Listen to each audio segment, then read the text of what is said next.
רגע אחרי ההרצאה ניגש אליי שמי וסיפר לי סיטואציה שלי הייתה נראית עד אותו רגע הזויה לחלוטין של צילום של זעמן שחור טורף נחש צפה. הייתי בלול בזמן שאספתי ביצים, ובמרחק של כמה מטרים ראיתי בעין משהו מוזר, מין צינור כזה עם צבע מוזר כזה, ולא הבנתי לרגע מה הצינור הזה שוכב לי שם, מאיפה הוא בא.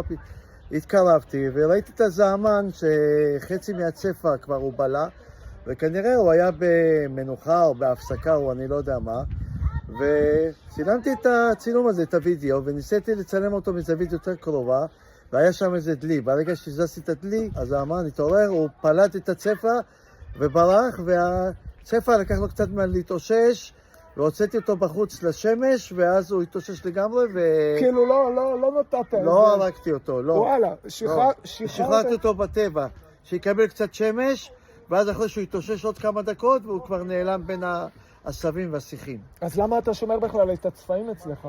תופסים עכברים, וזו הדברה ביולוגית הכי טובה שיש. וואו. כי יש כאלה ששמים רע על עכברים בלול, או יש כאלה שמפחדים והורגים אותם.